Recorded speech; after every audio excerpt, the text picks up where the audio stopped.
Entonces yo creo que ya podríamos ir iniciando, ya va llegando la gente. Bueno, bienvenidos a una sesión más de este maravilloso evento que conecta a la comunidad de impacto de América Latina.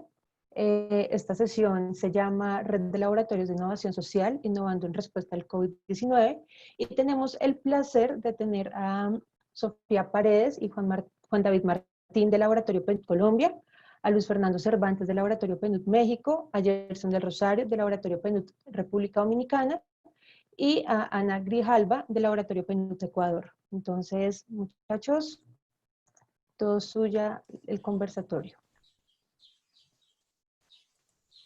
Muchas gracias. Bienvenidos a todos y a todas a este espacio que nos han invitado desde Impactamos a que les presentemos la red de laboratorios de aceleración del PNUD. Como verán, pues estamos aquí buscando articularnos entre 4 países y que en Impactia también nos están ayudando proyectando la presentación, que creo que todavía no la están viendo. Ahora sí. Listo. Y como nos vamos a estar presentando desde diferentes lugares, pues en Impactamos nos van a ayudar a pasar las diapositivas, entonces van a estar oyendo constantemente el siguiente. Entonces, bienvenidos a este espacio de los laboratorios de aceleración del PNUD. Siguiente. El día de hoy vamos a estarles presentando 3 de los 7 laboratorios de aceleración que existen en Latinoamérica y el Caribe. Está Sofía Paredes del equipo de Colombia, está Ana Grijalva del equipo de Ecuador, Gerson del Rosario del equipo de República Dominicana, Luis Fernando Cervantes del equipo de México y yo que también hago parte del equipo en Colombia. Siguiente. ¿Por qué se crearon los laboratorios de aceleración? Siguiente. El señor que ven en esta foto es el actual administrador del PNUD, Achim Steiner, quien tuvo a finales del 2018, inicios de 2019, la idea de hacer unos equipos estratégicos, unos equipos pequeños, unos equipos que se pudieran mover rápido, que nos ayudara como PNUD y como PNUD aliado al gobierno a encontrar la manera de que podamos acelerar el camino hacia el desarrollo. Básicamente, la forma disruptiva en la que ve que puede trabajar un equipo de estos es encontrando las ideas que desde abajo se puedan potenciar para que generen el mayor impacto hacia arriba. Esto es disruptivo en el sentido que nuestro gran rol es que podamos entender qué está pasando a nivel comunidad y de ahí lo podamos potenciar. Siguiente. ¿Qué está pasando con el siglo XXI y con los retos que tenemos? Las entidades, gobiernos, organizaciones que se dedican a solucionar estos retos muchas veces se mueven un poco lentos, son un poco pesados. Cuando van a implementar las soluciones, ya la solución no es tan vigente. Y los retos del siglo y los retos que estamos viendo, y especialmente ahora viendo el reto que tenemos por delante, los retos siguen apareciendo y no estamos dando abasto con lo que pueden ser las soluciones desde las organizaciones y gobierno. Es por esto que se plantea los aceleradores de desarrollo, los equipos de aceleración, para que logremos cerrar esa brecha de impacto. Siguiente. Los objetivos de los laboratorios de aceleración es tener un equipo global, un equipo en este momento de 60 laboratorios, un equipo de 180 personas que logren a nivel local gestionar los problemas locales, pero también los problemas que pueden estar que competen a la humanidad y al planeta, para ayudarles a encontrar su camino hacia el desarrollo. Siguiente. Encontrar ese espacio común en donde se pueden poner los recursos del sector público, sector privado y enfocarlos hacia el desarrollo. Que podamos tener un lugar donde sea un actor que pueda ser el actor integrador, como es el rol del PNUD, en hacer que estos recursos tengan un fin de desarrollo y que este fin de desarrollo nos ayude a los gobiernos a alcanzar sus metas. Y el tercero es que podamos estimular nuevos mercados de aprendizaje para que esa red de laboratorios, esos equipos estratégicos, se vuelvan como un ángel inversor y catalizador de lo que significan estas ideas de desarrollo.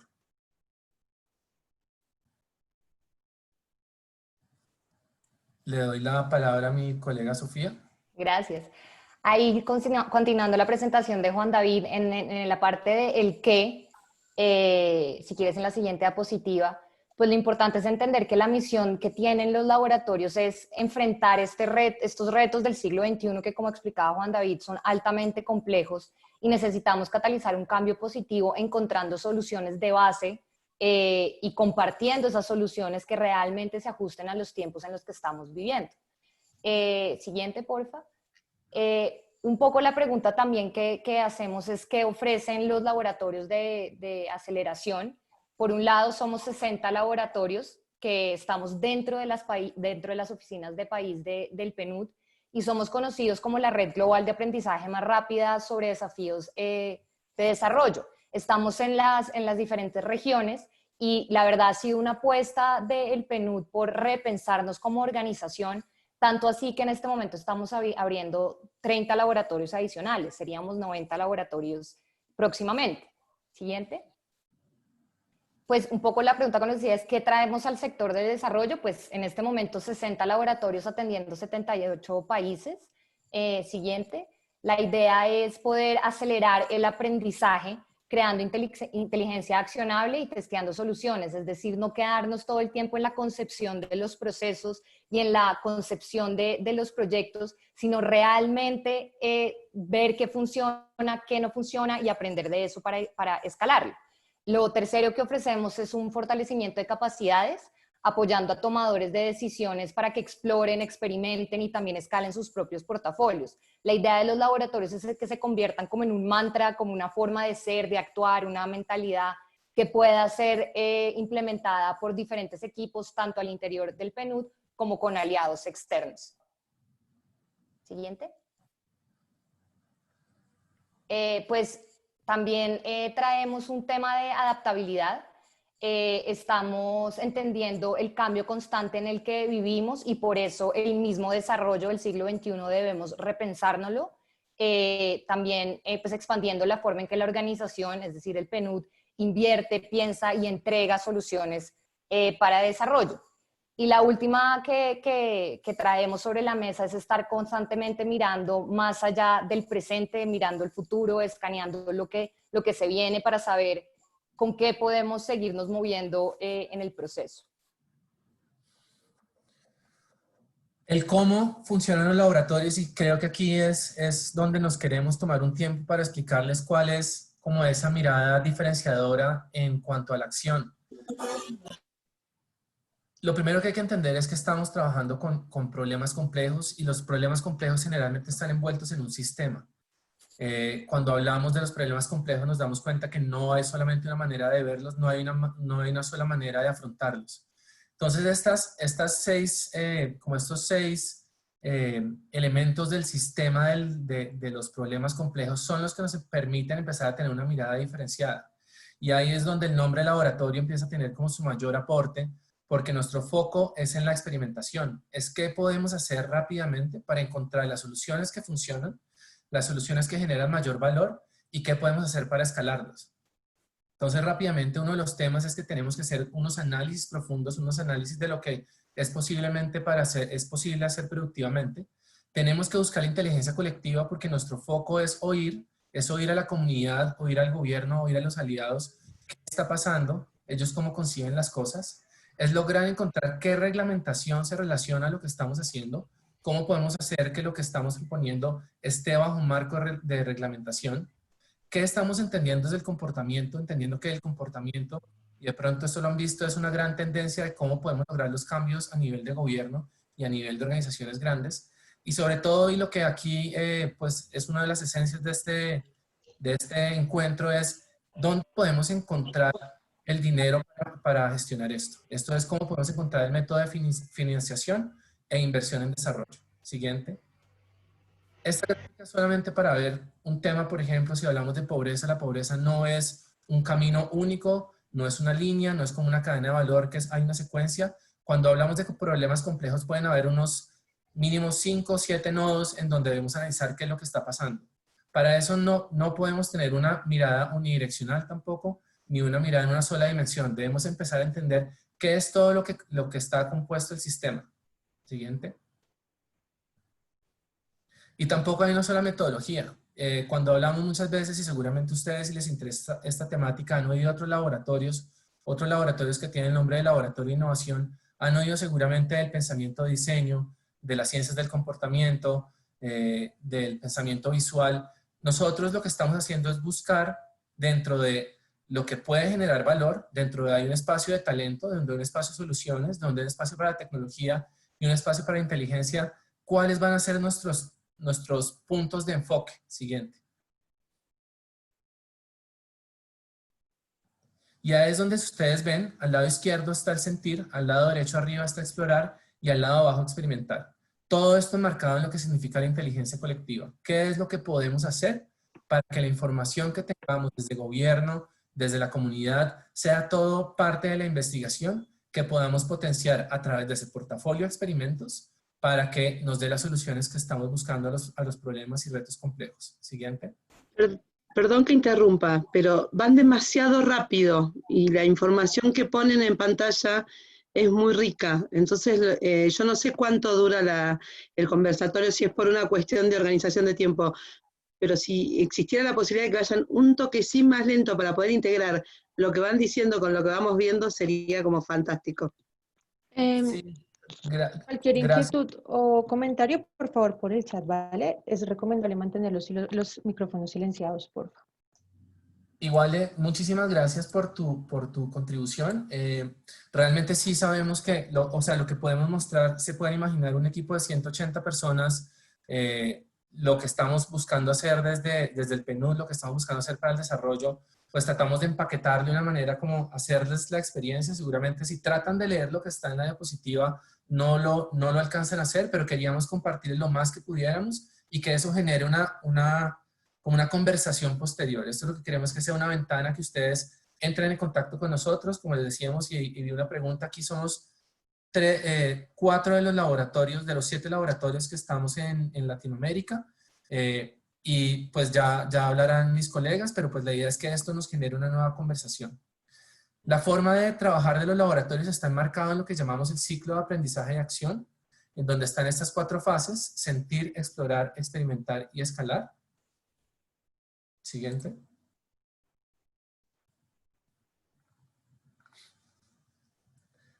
Siguiente. En donde sentir, no el anterior, por favor. En donde sentir es donde podamos entender los desafíos que pasan, cuáles son esos problemas complejos a los cuales nos estamos enfrentando, qué pasa a nivel local, cuál es el contexto local en el que nos vamos a enfrentar y dónde podemos empezar a intuir que podemos enfocar nuestra atención. Siguiente.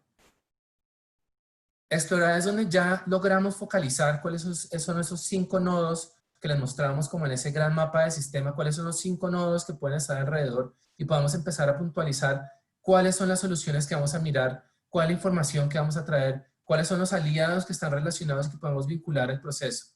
Siguiente. Después de entender quién está relacionado, cuáles son como los descubrimientos, los insights que tenemos sobre la comunidad, empezamos a generar unas hipótesis y esas hipótesis se vuelven en experimentos. Esos experimentos, como les contábamos, tienen que ser varios, no es un solo camino de una sola solución, sino que tenemos que encontrar varios elementos, varias hipótesis y varios experimentos que nos permitan entender el sistema y a partir de esos experimentos lograr, siguiente, lograr que, 1, el PNUD fortalezca sus programas o que entendamos que hay un proyecto nuevo que se puede hacer con la información que traemos. 2, ¿qué puede hacer el sector privado? ¿Cómo vinculamos el sector privado para que invierta en estos proyectos, para que se haga parte del desarrollo? Y 3, que los resultados de estos proyectos se puedan volver un elemento a tener en cuenta en la política pública. Siguiente. Y así es como estamos concibiendo esos ciclos. Nosotros vamos aprendiendo, vamos creciendo. Cada uno de esos ciclos va componiendo lo que otros laboratorios en el mundo nos pueda traer y cómo vamos creciendo hasta llegar a tener un gran reto solucionado. Siguiente. Y este aquí es como otra vez tocando, cuando hablamos del pensamiento de diseño, del diseño centrado en las personas, aquí este es súper interesante como nosotros lo planteamos como laboratorio. Hay una forma de afrontarlo y es que yo le diseño a los otros. Puedo ser como diseñador, puedo ser como servidor público, pero es cuando yo trato de entender al otro para diseñarle a él. Otra forma de hacerlo, siguiente, es cuando yo hago co-creación, cuando yo me siento con él y entramos como en una misma dinámica de pensamiento y logramos trabajar juntos para un mismo fin. Siguiente. Y como nosotros lo estamos haciendo, es trabajar diseños por la comunidad, es decir, entender la comunidad cómo ha solucionado sus retos, qué está haciendo actualmente para lograr vivir de la forma en que viven, entendiendo que les podemos generar mayor valor y que podemos acelerar ese camino hacia el desarrollo. Nuestro foco como laboratorios es el último, es trabajar los diseños por la comunidad y cómo logramos potenciarlos. Siguiente. Bueno, pues dentro de estos laboratorios, como les explicamos, somos 60 laboratorios a nivel global. En América Latina tenemos 6 laboratorios. Cada laboratorio dentro del país está compuesto por 3 roles, que están, pues son 3 personas. El primer rol, si quieres la siguiente, porfa, está muy enfocado en el tema de lo que Juan David ahorita les explicaba, en entender a las comunidades, en realmente hacer esa inmersión, identificar esas soluciones de base y cómo conectamos esas soluciones de base con una perspectiva, con una mirada de abajo hacia arriba. Y cómo eso se involucra dentro de los proyectos que nosotros diseñamos y las políticas públicas. El segundo rol que encontramos se llama líder en exploración y tiene un rol más como una mirada desde arriba, descubre esas tendencias emergentes, nuevas fuentes de datos, identifica patrones, hace escaneos horizontales, diseño de futuros. Entonces, con esa visión tanto de lo local, de las comunidades, de qué identificamos de soluciones de base, con esa mirada global, es que generamos unos hallazgos, unas investigaciones, y ahí pasamos al tercer rol, si quieres la siguiente, porfa, que es el de experimentar. Y la idea es crear soluciones, portafolios de soluciones que a través de la experimentación nos permitan rápidamente, en corto tiempo, testear qué funciona y qué no funciona, para que aprendamos de lo que no funciona y realmente podamos escalar lo que funciona. Pues ahí un poco, este es como el espectro de entre la exploración y la implementación, y tenemos que encontrar un balance para el laboratorio. Entonces, por un lado está la exploración, que es esa investigación académica, rigurosa, profunda, que requiere tiempo, y por otro lado está la implementación, que es como normalmente funcionan muchos proyectos de desarrollo, y es diseño de proyectos de largo plazo, que se ejecutan con agendas predefinidas, que involucran muchos recursos, pero que no necesariamente se sabe si van a funcionar o no. Entonces, encontramos el espacio de laboratorio como en ese centro, que es ayudar a los equipos de las oficinas del PNUD a identificar esas oportunidades y esas tendencias emergentes, a testearlas, a encontrar nuevas fuentes de datos y apoyar a los equipos a implementar herramientas y métodos de innovación. Entonces, la idea no es quedarse ni mucho en la exploración ni mucho en la implementación, sino ese balance, ese como punto dulce donde realmente está el espacio de laboratorio de explorar, mapear soluciones y experimentar. Nosotros en Colombia hemos escogido nuestro reto frontera, es decir, como ese final de los ciclos, eso que tenemos que lograr a largo plazo después de hacer varios momentos, es cerrar la brecha de la última milla. Aquí el resumen muy rápido es, muchas veces esa brecha de la última milla, y de hecho el nombre mismo nos dice que hay un punto final cuando estamos llegando como a las poblaciones más alejadas, no hablando poblaciones solamente como de distancia física, de distancia donde haya brechas de desarrollo. ¿Cómo hacemos para cerrarlo no hacia ellos, sino con ellos? Ya entendiendo ustedes cuál es la lógica de los laboratorios que trabajamos con comunidad, con los proyectos desarrollados por la comunidad, es como a partir de esos lugares... voy a silenciar ya. Cómo con esas personas que están viviendo una vida que podemos ayudarlos a llegar hasta el desarrollo, trabajar con ellos y cerrar la brecha de la última milla desde los dos lados, desde lo que pueden hacer organizaciones grandes y el gobierno y lo que podemos trabajar con las comunidades. Siguiente. Y eso lo haremos entonces trabajando a nivel interno en la oficina del Programa de las Naciones Unidas para el Desarrollo, trabajando con aliados externos, con sector privado, con academia, con comunidades organizadas, ir incrementando el ciclo y así al final lograr cerrar esa brecha de la última milla. Por último, les queremos contar rápidamente 2 proyectos para después darle la palabra a nuestros colegas. Sofía, ¿nos cuentas por favor? Sí, desarrollo aumentado fue el primer ejercicio de experimentación que hicimos, en donde buscábamos cerrar la brecha entre personas y entre territorios para realmente cerrar las brechas de desarrollo. una de las preguntas que uno también se hace es cómo podemos cerrar brechas de desarrollo si no empezamos también por nuestras brechas mentales y nuestras brechas de comportamiento. Entonces, desarrollo aumentado lo que busca es un experimento que unió la empatía, la tecnología y la experimentación y las ciencias del comportamiento. Y la hipótesis que teníamos detrás era si por medio del uso de tecnologías como la realidad aumentada podíamos aumentar los niveles de empatía en las personas. Entonces, lo que buscábamos era a personas que viven en lo urbano, acercarlas a nuestros proyectos, a nuestra gente en territorio, en los territorios más dejados atrás, para que realmente conocieran también estas historias de las personas y si podíamos aumentar los niveles de empatía. A eso le hicimos un experimento detrás, levantamos información, recogimos resultados y este es como, digamos, uno de los ciclos rápidos que iniciamos con el Laboratorio de Colombia. Siguiente.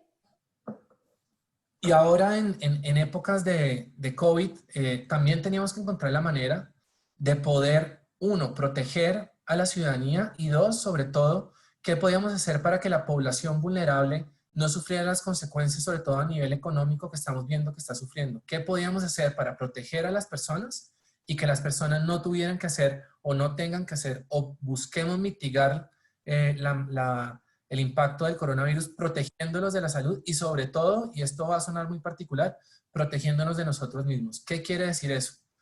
En la rápida investigación que hicimos a final de marzo, cuando ya estábamos empezando la cuarentena aquí en Colombia, lo que nos dimos cuenta es que uno de los mayores riesgos y factores de adquirir el coronavirus es cuando yo, que he tocado una superficie con mi mano, me llevo la mano a la cara, me toco ojos, nariz y boca, y ahí es donde me estoy contagiando con el virus. Entonces lo que nos dimos cuenta es, yo me tengo que proteger a mí de mí mismo, crear conciencia de que tengo que tener unos protocolos de cuidado y así creando esa conciencia probablemente me cuido a mí y cuido a los demás. Ese fue un proyecto que hicimos, fue un reto de innovación abierta.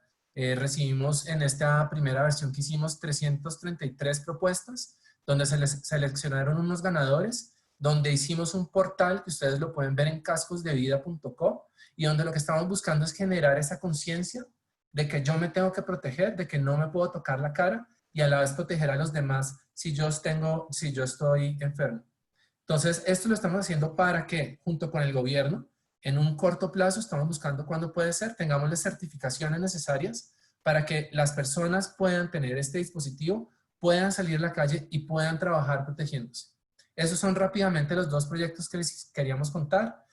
Ahora le vamos a dar la palabra a nuestros colegas de los otros 3 países. Va a empezar Ana Grijalva de Ecuador. Muchísimas gracias, Juan David, por la presentación. También quisiera darle un fuerte saludo a todas las personas conectadas y gracias por este espacio de ponencia. Nada más, revisando las preguntas que se han hecho hasta el momento, quisiera hacer algunas puntualizaciones para que se entienda el hilo conductor de esta sesión de 1 hora. Lo que les acaban de presentar los colegas de Colombia es justamente los laboratorios de aceleración que tiene PNUD, que es uno de los programas dentro del sistema de Naciones Unidas. Y les estábamos compartiendo la metodología bajo la cual trabajan estos laboratorios y también ejemplificando eso con algunos ejemplos. Dicho esto, lo que yo les voy a compartir a continuación es cómo este rol de exploración, digamos, toma forma, compartiéndoles un ejemplo muy preciso y hablando de temas de deforestación y ganadería en la Amazonía ecuatoriana. Perfecto. Me leyeron la mente pasando a la siguiente diapositiva. Listo, entonces ahora tal vez para transmitirles esa empatía por el tema de la deforestación y el cuidado de la Amazonía, solo quisiera recordar rápidamente que 9 países en la región tienen territorio amazónico, así que mucho de lo que les voy a compartir es pertinente para varios contextos y los problemas que se afrontan dentro de la Amazonía son bastante similares entre países. Y siguiente, perfecto. Ahora, tal vez pensar un poquito por qué es relevante hablar de deforestación y de ganadería. Pues por un lado, el 99% de la Amazonía ecuatoriana se deforesta por el avance de la frontera agrícola. Lo que significa la frontera agrícola es que se tumban los árboles justamente para darle usos agropecuarios diversos. De esta tasa de deforestación, el 64% se utiliza para pastizales, quiere decir que más de la mitad de la razón se debe al tema de ganadería. Y esto seguramente es la tendencia, no únicamente en la Amazonía ecuatoriana. Ahora, lo que les voy a compartir es la iniciativa que tiene el Laboratorio de Aceleración de PNUD de Ecuador, justamente desde un enfoque de exploración, que es el rol que tengo, en este tema de deforestación y ganadería. Entonces, dicho esto, lo primero que les quiero compartir es que esta iniciativa que tenemos se enmarca dentro de un proyecto muchísimo más amplio que se denomina ProAmazonía. ProAmazonía dura 5 años, va 2 años y medio de implementación. Lo que busca ProAmazonía es la reducción de emisiones de CO2 y la forma para hacerlo es mitigando la deforestación en la Amazonía. Entonces cuenta tanto promocionando el uso sostenible de la tierra como también el fortalecimiento de políticas. Ahora, para entrar en detalle de qué se trata esta iniciativa y este trabajo que se hace de laboratorio en el marco de ProAmazonía. Entonces, primero contarles que lo que se quiere hacer es conocer fincas con buenas prácticas ganaderas en la Amazonía ecuatoriana. Y el objetivo es justamente tener referentes para el desarrollo de iniciativas locales. Ahora, ¿cómo queremos alcanzar esto? Estamos utilizando una metodología que se denomina desviación positiva basada en datos. En inglés es Power Data Positive Deviance. Y esta metodología tiene 2 grandes fases. Por un lado, tiene un análisis cuantitativo que busca identificar estas fincas ganaderas con buenas prácticas, a lo cual le denominamos desviaciones positivas. Y una vez que identificamos estas fincas, la siguiente fase de este análisis es justamente un momento cualitativo en el que se quiere entender por qué estos ganaderos tienen esas buenas prácticas. Ahora, ¿para qué estamos haciendo este trabajo? La principal intención detrás es generar evidencia para el desarrollo de programas y lo más importante es que es evidencia que tiene relevancia local, ya que estamos partiendo de soluciones que se encuentran a nivel local. Y el fin final de hacer este trabajo es para seguir fortaleciendo las políticas públicas que se focalizan en mitigar la deforestación y también promueven el uso sostenible de la tierra.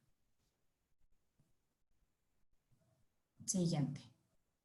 Listo, ahora no voy a entrar en detalle sobre la metodología que les mencioné hace un ratito, Data Power Positive Deviance, pero lo que quiero que se lleven con ustedes es que parte del trabajo que se hacen desde los laboratorios, desde el enfoque de exploración, es justamente sacarle provecho a combinar diferentes fuentes de información, desde las tradicionales a las no tradicionales, y también aprovechar los nuevos métodos de procesamiento de datos. Entonces, eso es en realidad lo que quiero que se lleven de lo que les voy a presentar. Sin embargo, voy a darles un poquito de detalle para que entiendan mejor cuáles son las grandes fases dentro de este análisis cuantitativo que se hace para identificar fincas ganaderas con buenas prácticas sostenibles. Entonces, en el diagrama, en la primera fila, lo primero que necesitamos hacer es poder calcular la tasa de deforestación de cada una de las fincas. Y para eso vamos a utilizar imágenes satelitales, al igual que mapas generados desde el sector público sobre el uso y cobertura de suelo. Ahora, la siguiente fila del diagrama es que una vez que entendemos qué fincas en el periodo de análisis han deforestado menos, lo que necesitamos es agruparles en grupos homogéneos. Entonces, lo que queremos hacer es comparar peras con peras, por así decirlo. Y ahí básicamente nos respaldamos en la utilización de bases de datos administrativas y públicas. Y finalmente, una vez que ya tenemos estos grupos, lo que queremos ver es cuál es la tendencia y cuáles son las observaciones que están por fuera de esta tendencia. Entonces, estas observaciones que están por fuera de la tendencia vendrían a ser estas desviaciones positivas. Y acá, por ejemplo, se va a utilizar modelizaciones econométricas para poder encontrar esas observaciones. Siguiente. Listo, ahora, ¿cómo luce todo esto en imágenes, lo que les acabo de narrar? Ahora, si se fijan en la primera imagen, lo que está en el círculo rojo es justamente este avance de la frontera agrícola, es calcular a través de imágenes satelitales la tasa de deforestación de cada una de las fincas.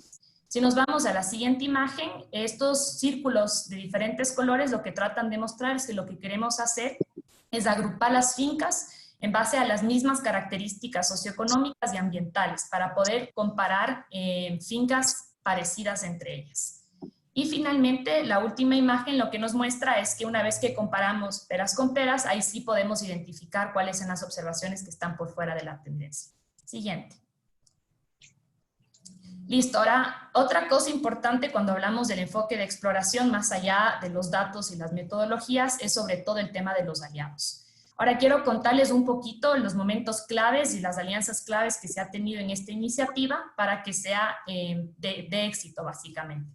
Entonces, partiendo desde el lado del PNUD, primero el hecho de poder acceder a información se facilita si es que ya estás en el marco de un proyecto que tiene convenios establecidos sobre el traspaso de información, que es el caso de ProAmazonía. En un siguiente momento, también como les comparto, utilizamos esta metodología de Data Power Positive Deviance y necesitamos ahí una contraparte que nos dé el apoyo metodológico. Y en este caso, quien cumple ese rol es la GIZ Global con su departamento de Data Lab. Igualmente tenemos el apoyo de la GIZ acá a nivel local. Por otro lado, es de interés y es más fácil el traspaso de todos estos aprendizajes y resultados que se encuentran siempre que estamos en una línea que también tiene un interés en una contraparte, sea gubernamental o de la sociedad civil. En este caso también sucede, ya que el tema de deforestación y de ganadería es parte de las agendas del Ministerio de Agricultura y de Ambiente. Y por último, algo también a tener en mente es que dependiendo de la característica del ejercicio de exploración que se quiera hacer, pues es clave tener estas alianzas para el fácil y rápido acceso de información. En este caso, tener, por ejemplo, alianzas que nos permitan tener imágenes satelitales de mayor resolución. Y por último, para despedirme de todos ustedes, les comparto acá el link del Laboratorio de Aceleración de Ecuador en el caso de que quieran averiguar qué más estamos haciendo. También pueden ir a la página de PNUD Ecuador. E igualmente les comparto mi correo por si gustan contactarme posteriormente para cualquier pregunta que tengan. Ahora, con eso finalizo de compartirles cuál es el rol de exploración en esta temática puntual de ganadería y deforestación y le voy a dar paso a mi colega de República Dominicana, Gerson. Bueno, buenas tardes. Gracias por estar conectados. Siguiendo con la presentación de lo que habían presentado ya mis colegas, tanto de Ecuador como de Colombia. En República Dominicana estamos trabajando con el tema de residuos sólidos. Ese fue como el gran reto que nosotros como laboratorio y la oficina país entendió que era importante. Siguiente, por favor. Y bueno, ¿qué queríamos hacer? Como ustedes están viendo, hay una fotografía de un sector empobrecido, un barrio periférico de la ciudad capital, Santo Domingo. Y queríamos entender las prácticas de residuos sólidos desde el punto de vista institucional, es decir, de la gestión de la ciudad, por qué la ciudad no recoge la basura en estos lugares. Pero queríamos también entender la gente, por qué la gente tira la basura así, cómo la gente convive de esa manera en semejantes condiciones de insalubridad. Y bueno, eso fue más o menos lo que nos motivó para entrar a la comunidad a entender el proceso. Siguiente. En este caso, ustedes ven los tres brazos. Es un sector de la capital que tiene dos caras. Ven a mi izquierda, hacia la izquierda verán una zona con mucha basura en la calle, con casas de muy mala calidad. A la derecha es el mismo sector que tiene áreas donde está bien urbanizado, la basura es recogida con una frecuencia aceptable y hay inclusive un teleférico, un cable muy similar al que tienen allá en Colombia, ¿cómo se llama? Esta ciudad. Bueno, en fin. Entonces es una mezcla de dos cosas en Medellín. Allá estuvimos en Medellín una vez. Bueno, entonces es eso. ¿Por qué una parte de este sector el servicio funciona y por qué en otra parte no funciona? Esa fue nuestra gran motivación para como laboratorio comenzar a explorar el tema. Siguiente. Entonces, Nesta es una institución británica con quien los laboratorios de aceleración tienen un tipo de acuerdo de colaboración, particularmente en temas de cómo generar mayor inteligencia. En este caso estamos hablando de inteligencia colectiva. De eso es que yo voy a hablar. Que no es más que para un problema complejo, es mejor sumar esfuerzos, sumar las inteligencias colectivas de diferentes actores. Adelante. Siguiente. Entonces, Nesta lo define así, esta es una definición traducida de su libro que está en inglés. Ellos lo definen como, es creada cuando las personas trabajan juntas y a veces con la ayuda de la tecnología para movilizar un conjunto más amplio de información, de ideas y conocimientos en la solución de un problema social. De eso se trata inteligencia colectiva. Y como pueden ver, ese círculo que incluye a personas, incluye a datos e incluye tecnología. Esas tres cosas, cuando se combinan, generan, uno sale más inteligente, ¿verdad? Colectivamente. Siguiente. Entonces, de manera, digamos, teórica, la inteligencia colectiva no es más que la creencia de que, primero, cuando las personas se juntan sus cerebros para pensar en un mismo problema, pues se generan muchas ideas y de esas ideas se genera mucha inteligencia que se puede ser aplicable. Lo otro es que los humanos estamos mentalmente, nuestra ingeniería mental está hecha para la colaboración. Es decir, hemos tenido que colaborar desde que estamos sobre la Tierra. También otra cosa que hemos identificado, especialmente en el nuevo concepto de desarrollo, que se distancia un poco del modo solucionista y va un poco más integral. Y es que las soluciones desde arriba no siempre funcionan. Es decir, si en el caso de la basura que estamos viendo, han existido otras iniciativas de instituciones, digamos, internacionales, de la cooperación internacional que ha tratado de eliminar el tema de la basura y no ha podido. Entonces nosotros no quisimos tomar esa ruta, quisimos ver, vamos a comenzar desde la comunidad para ver cómo desde la comunidad se puede encontrar una solución. Lo otro es también que el capital social, los que conocen el tema del capital social, especialmente en comunidades vulnerables, cuando las comunidades vulnerables que no tienen, digamos, mucho poder político, ni tienen influencia económica, pero sí tienen el poder de la agrupación, entre muchos pueden hacer fuerza. Entonces, ese capital social hay que movilizarlo. En el caso del sector aquí que estoy presentando, es un sector de mucha gente, es un sector grande, de mucha población. Sin embargo, no está movilizado todo ese capital social. Nosotros queremos ver cómo lo movilizamos. Otra cosa es que la cultura del experto, y pongo experto entre comillas, una de las cosas que estamos, digamos, en la nueva jerga del desarrollo, es que hay saberes. Los saberes no solamente lo tienen los que se gradúan en la universidad y estudian los temas. No, hay saberes en la comunidad, hay saberes en el hombre y la mujer común. Hay saberes en el niño, hay saberes en el joven. Es decir, esos saberes generalmente están fuera de las planificaciones de la política pública. Entonces nosotros queremos, a través de inteligencia colectiva, traer esos saberes. Alguien que posiblemente no tenga ni apellido, ni nombre sonoro en una comunidad, un líder comunitario, una ama de casa, cualquiera, puede dar una buena idea para cómo solucionar un problema. Entonces, lo que queremos es que esos saberes sean parte de la matriz de solución. Siguiente. Entonces, en acción, ¿cómo sería? Primero, entender el problema. ¿Qué hicimos? Y ahora voy a detallar cómo fueron los pasos. Primero, mapeamos los actores. Es decir, ¿quién en este sector tira basura? ¿Quién colabora con la basura? ¿Son las empresas? ¿Son las casas? ¿Son, digamos, los hogares? Está, obviamente, el gobierno municipal, el gobierno local. ¿Quién más? Hicimos esa especie de mapeo de quiénes eran todos los actores que interactuaban en este sector. Y tuvimos entrevistas con ellos para por lo menos ver una aproximación al problema desde el punto de vista de ellos. Eso era muy importante, ver cuál era la narrativa que tenían los actores aquí. Uno iba con, obviamente, el que trabaja en este tema de desarrollo, uno lleva su preconcepto de lo que uno cree que va a encontrar o de lo que uno cree que está pasando. Pero nosotros encontramos que es mucho mejor, es mucho más rico cuando la gente te dice lo que está pasando, ¿no? Cuando te dicen ellos. Lo otro fue integrar actores clave. Nosotros para eso hicimos grupos vocales con líderes comunitarios. Entendíamos que era importante para entrar a la comunidad. Hay una manera que de eso se le llama en inglés el gatekeeper, es decir, son personas que tú los necesitas para poder entrar. Y especialmente en los barrios periféricos de la capital dominicana puede haber altos niveles de delincuencia, uno tiene el temor de ir a trabajar directamente con esas comunidades y lo más aconsejable es trabajar con la gente de la comunidad. Y para eso trabajamos con líderes.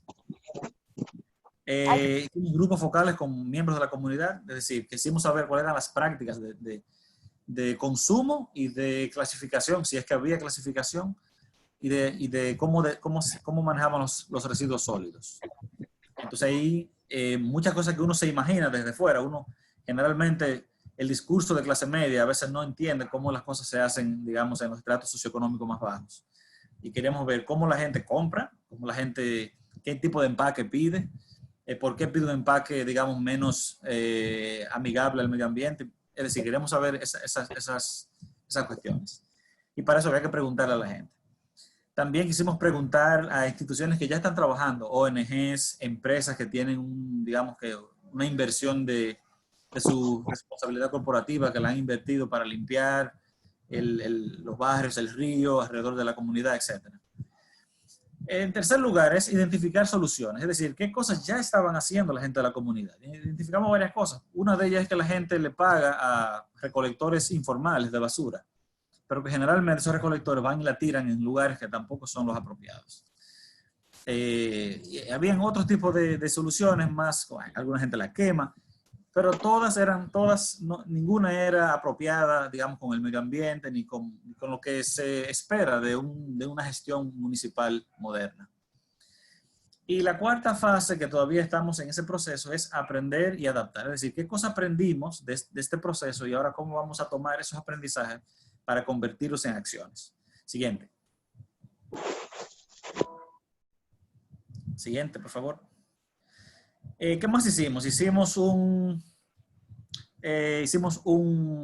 actividad, un mapeo, un mapatón, le llamamos nosotros, donde poníamos a gente de la comunidad con una aplicación en el celular a que nos identificara dónde había lugares informales donde la gente tira la basura. Una especie de mapeo de esos lugares. Lo hicimos de una manera, digamos, amigable. Casi todo el mundo, aunque la gente es pobre, casi todo el mundo tiene un celular, un smartphone, que no es nada difícil.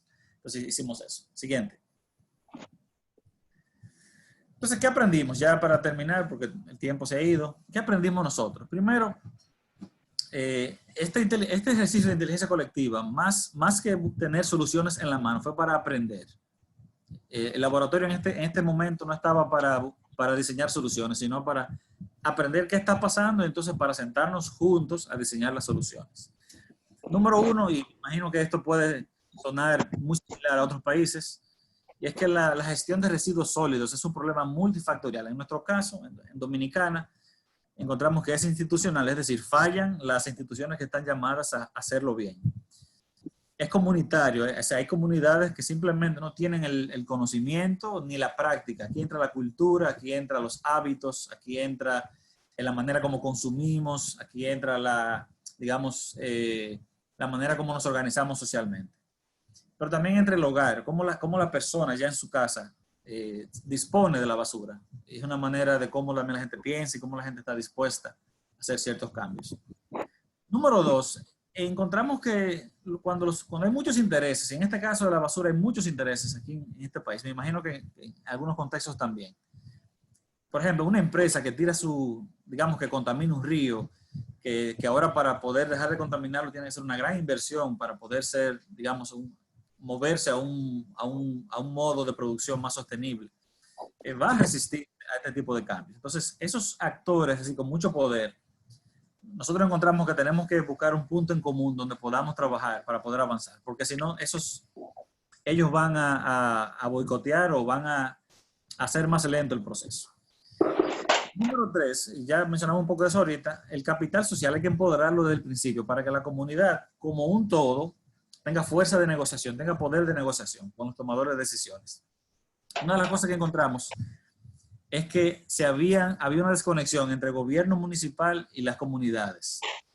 Y las comunidades entonces estaban dispersas, cada una hacía, digamos, su propia solución pequeña y no se le exigía de manera, digamos, conjunta al ayuntamiento o al municipio a que buscar una solución. Es cierto que hay calles estrechas, es cierto que la gente tira la basura en la calle, es cierto que hay prácticas, digamos, no recomendables desde la misma gente, pero también hay una falla desde el gobierno local. Entonces, era como buscarle el punto en común en que estas dos, digamos, estas dos posiciones se encontraban y cada quien hacía su parte.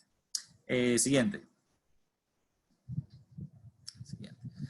3 logros, ya con esto, este es mi último slide. La anterior, por favor.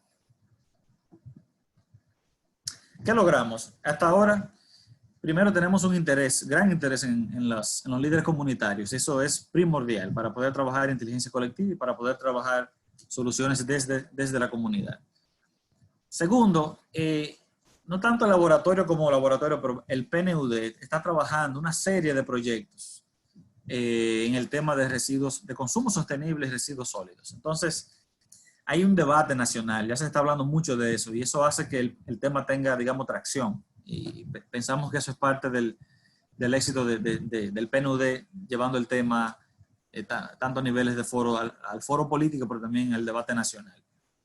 Y número 3, hemos aprendido a un buen nivel de detalle que no sabíamos antes, cómo, quién, cuándo y por qué, y pueden haber mucho más preguntas ahí en el tema de residuos sólidos en Santo Domingo. Y eso ya nos ayuda a poder hablar el mismo lenguaje con la gente que maneja el tema, con las comunidades, con los ayuntamientos, etc. Bueno, muchas gracias. Ha sido mi presentación y ahora seguimos con nuestro compañero de México. Hola Gerson, muchas gracias. ¿Qué tal? Me presento, yo soy Luis Cervantes del Laboratorio de Aceleración en México. Y bueno, les voy a presentar también un poquito el trabajo que estamos realizando en México desde la óptica de la experimentación. En este conversatorio ya mucho se ha hablado sobre la metodología, sobre cómo funcionamos. Entonces, bueno, voy a tratar de aprovechar de la mejor forma el tiempo para más bien tratar de transmitirles a todos ustedes en la práctica qué hacemos, cómo nos aproximamos a los retos y en este caso muy particular, cómo utilizamos el análisis sistémico, el diseño centrado en las personas y los hallazgos que vienen de las ciencias del comportamiento para tratar de mejorar la forma en que aprenden los programas públicos y aprende el gobierno a desarrollar cada vez mejores servicios públicos. ¿Podemos pasar a la siguiente, por favor? Aquí un poquito como la motivación. Latinobarómetro, que es esta organización que mide la temperatura en toda nuestra región sobre cuáles son las percepciones que tiene la población sobre sus gobiernos. Uno de los hallazgos principales, y que además es un tema a nivel regional conocido, es que la confianza que tiene la población en los gobiernos de nuestra región es sumamente baja y que en general el desempeño de nuestros gobiernos, entendido como la capacidad de los gobiernos de generar para la población bienestar y seguridad, pues es débil, ¿no? Son gobiernos con enormes deficiencias y tenemos que también trabajar en ello porque alcanzar los objetivos de desarrollo pasa por tener instituciones públicas, eficientes, modernas, capaces de proveer a los ciudadanos servicios públicos del siglo XXI. Y eso es un poco lo que motivó este ciclo de aprendizaje. Podemos pasar a la siguiente, en donde nos preguntamos, bueno, ¿cómo podemos mejorar la efectividad del gobierno? ¿Cómo podemos ayudar al gobierno a que cada vez se diseñen servicios públicos de mayor calidad a través de innovar en la forma en la que el gobierno se da cuenta él mismo, las instituciones del gobierno, evalúan su propio desempeño? ¿Para qué? Para que los programas cada vez sean más capaces para integrar en la operación aprendizajes y idealmente en el futuro nuestro reto frontera, como decía Juan David, sería que no tengamos programas públicos que fueron diseñados un día y una década después, el programa no se le ha cambiado nada y sigue entregando el servicio de la misma forma, ¿no? Tratar de insertar a la administración pública en esta mentalidad que estamos proponiendo desde los laboratorios. Podemos pasar a la siguiente. En la práctica, como se ve esto, bueno, tenemos una colaboración activa con la Secretaría de Hacienda en México, que es el Ministerio de Finanzas. 3 programas con los que estamos colaborando son un programa de becas de la Secretaría de Economía y 2 programas de la Secretaría de Salud, que pertenecen a 2 sistemas de salud distintos. Y arrancamos la colaboración tratando de entender, bueno, cómo es el sistema en el que se mueven, dónde están las puertas de entrada en las que podemos innovar y qué experimentos podemos diseñar que nos ayuden a apretar las tuercas en este sistema y poco a poco irlo mejorando. Y mi idea es que con esta presentación se lleven ustedes una idea mucho más clara de en la práctica cómo se hace análisis de sistemas para detonar la innovación. Siguiente. Les voy a presentar sobre todo ya algunos productos terminados, resultados de esta investigación y que nos han ayudado también a comunicar y a comunicar con el gobierno. Bueno, ¿de qué se trata esto? ¿Qué tenemos aquí? Este es el esqueleto básico que después de una serie de talleres participativos donde colaboraron personas del gobierno, expertos, gente del Ministerio de Finanzas, de otros ministerios, dijimos, bueno, este es el blueprint de cómo funciona un programa en nuestro país, en México. Imaginen, esto es adentro de una secretaría o ministerio.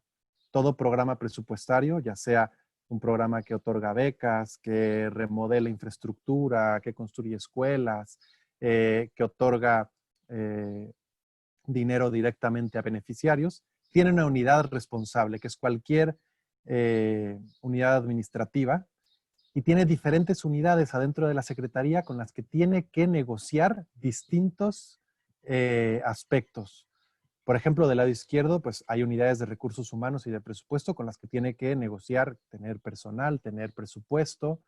Hay una unidad de control interno con la que tiene que continuamente estar encargándose de hacer las cosas fiscalmente de la manera correcta. Es la unidad que le va a pedir auditorías. Hacia abajo hay aliados y delegaciones subnacionales del ministerio con las que tiene que coordinarse para que efectivamente lo que sea que el programa otorga suceda. Y arriba está la clave. Hay una unidad de planeación que es con quien tiene que hablar los temas de desempeño. Y ahí es donde nosotros estamos tratando de incidir, pero no visibilizar todas las demás áreas con las que la unidad responsable debe negociar sería un error. Podemos pasar a la siguiente. Entonces, ahora hacemos un zoom out, ¿no? Vemos a la unidad responsable en el centro, vemos en azul las diferentes áreas con las que tiene que negociar al interior del ministerio, la secretaría, la unidad responsable, pero ahora vemos también las diferentes secretarías al exterior con las que va a hablar de estos temas, ¿no? Y cómo el área de recursos humanos, a su vez, tiene que negociar con la Secretaría de Hacienda y Crédito Público, con el Fiscalía, pero para hablar de presupuestos es con otra dirección general, la de Planeación y Presupuestos.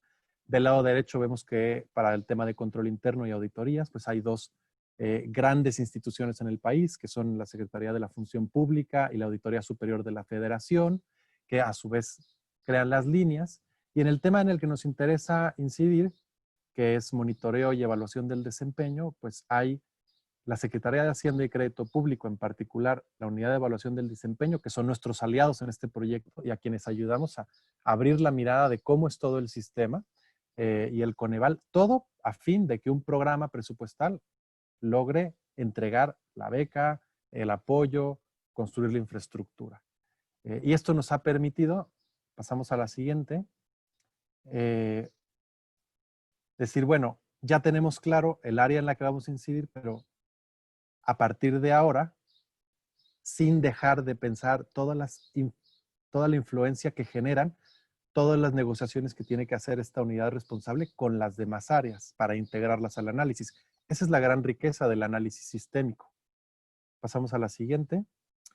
El siguiente paso fue mapear cómo es la trayectoria, cómo se comunican unidades responsables en azul con la unidad o oficina dentro de la Secretaría de Hacienda que evalúa el desempeño, ¿no? La unidad de evaluación del desempeño. Y entonces nos dimos también a la tarea de visibilizar cómo es toda la trayectoria del proceso desde que se les envía una invitación a participar en el proceso de evaluación del desempeño, reciben una capacitación, las unidades responsables tienen que definir, siguiendo la metodología del marco lógico, su matriz de indicadores, cargarla en un sistema. Esto nos permitió entender todos los demás pasos que hay.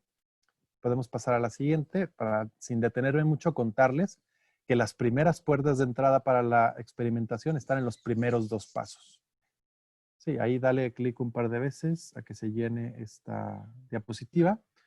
Pero bueno, nos planteamos, ya que hicimos todo este trabajo de análisis sistémico, ahora sí, y que identificamos puertas de entrada, a ver qué hipótesis podemos plantear para comenzar a detonar cambios adentro de ese sistema y con el tiempo ir avanzando hasta que podamos realmente detonar cambios a nivel sistémico. Pero aunque esa sea la expectativa, pues los cambios tienen que suceder en intervenciones puntuales. Y lo primero que nos propusimos es ver si podíamos aumentar el número de asistentes a los cursos de capacitación, porque nos dimos cuenta a través de este análisis que, bueno, hay todo este sistema y el Ministerio, la Secretaría de Finanzas, invita a todos los funcionarios a participar, pero nos contaban que en la práctica, ¿qué sucede? Baja asistencia y quien asiste normalmente no tiene el nivel de toma de decisión como para que todo el aprendizaje de esta capacitación efectivamente pueda detonar cambios al interior de la organización.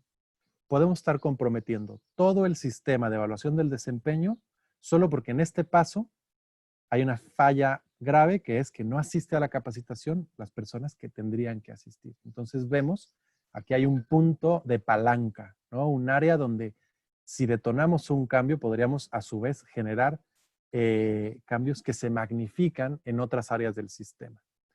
Siguiente. Bueno, había también un par de hipótesis más, no me voy a detener.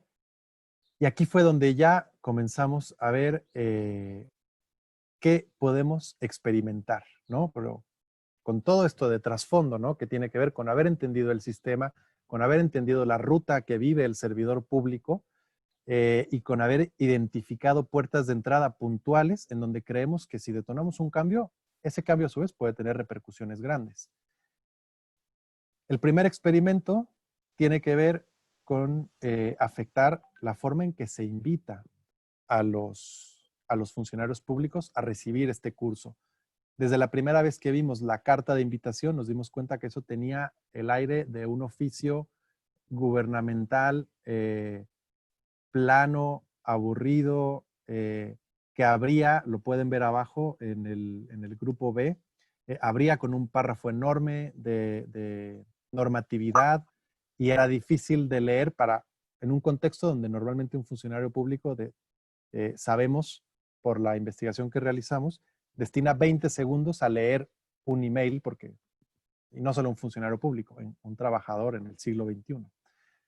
De modo que nos dimos a la tarea de intervenir cómo era la invitación, personalizándola, resaltando los datos más importantes, utilizando toda suerte de argumentos que recogimos de las economías del comportamiento y que está demostrado que funcionan para atraer, canalizar la atención y movilizar a la acción de las personas. Podemos pasar a la siguiente. El otro experimento fue rediseñar por completo el curso de capacitación que realizan también utilizando elementos de economía del comportamiento y cosas que están probadas en la ciencia como chunking de la información, que tiene que ver con particiones de la información en capítulos más pequeños. Nos dimos cuenta que los capítulos eran bastante grandes como para poder tener buena retención. Constante retroalimentación, anclaje en valores, orientación a resultado, barras de progreso para que las personas sepan en qué momento de la capacitación van y puedan prever la duración, reglas de dedo. Y bueno, todo esto para mostrarles un poquito cómo es la metodología, emocionarlos, mostrarles cómo estamos tratando de insertar esta nueva mentalidad de afectación a cambio sistémico, diseño de nuevas políticas públicas basadas en la experimentación, trabajando de la mano con el Gobierno de México. No tenemos todavía los resultados de estos experimentos, pero espero haber creado un poco de expectativa para que próximamente, cuando tengamos estos resultados, poderlos compartir con todos ustedes.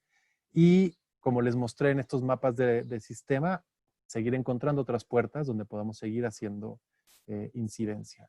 Creo que esta era la última. Podemos pasar a la siguiente. Luis, Juan, Sofía, Marco, todos queremos ir cerrando porque estamos en el tiempo, pero de verdad que ha sido una charla súper interesante. Los comentarios pues demuestran además el interés que hay por aprender más de esta experiencia de los laboratorios de aceleración del PNUD, y yo creo que pues aquí quedamos todos muy iniciados con ganas de conversar más, de aprender más de ustedes. Hemos compartido la información en el chat de donde pueden comunicarse también con los laboratorios de aceleración. Enviaremos también información a los que se registraron para que puedan profundizar. Y de verdad que, bueno, han combinado ustedes una serie de disciplinas que definitivamente nos permiten ofrecer nuevas perspectivas, soluciones y experiencias para problemas tan complejos como son los de desarrollo sostenible. Entonces, quiero agradecerles, Gerson, ahí te veo ya de nuevo también. Mil y mil gracias. Sofía, no sé si quieres decir algo para cerrar, y agradecerles también a todos los participantes que estuvieron en línea con unos comentarios muy valiosos también para este aprendizaje. Muchas gracias a todos los participantes por acompañarnos, gracias a nuestros panelistas. Pues como ven, esto es una iniciativa global, nosotros somos América Latina, tenemos 3 laboratorios adicionales, vienen también nuevos laboratorios en América Latina, y pues ahí estuvimos compartiendo nuestros correos y compartirán también nuestra información, entonces estamos pendientes de ser contactados. Muchas gracias por el espacio. Mil y mil gracias a todos. Pregunta Marisol, que hay varias preguntas en el chat. Veo que están grabando esta sesión. ¿Esto en dónde va a estar subido? Y si es que hay cómo compartir la presentación con los participantes. Claro que sí, las vamos a subir en la plataforma de Impactia en redes sociales. Ahí lo podrán consultar todos los videos. Y desde el PNUD también harán, en alianza con Impactia, un envío con información, y ahí podemos, por supuesto, compartir la presentación si ustedes están de acuerdo. Genial, gracias. A ustedes, feliz día, que estén muy bien. Chao a todos, gracias. Hasta luego a todos, muchas Buenas gracias. tardes. Hasta luego, feliz día.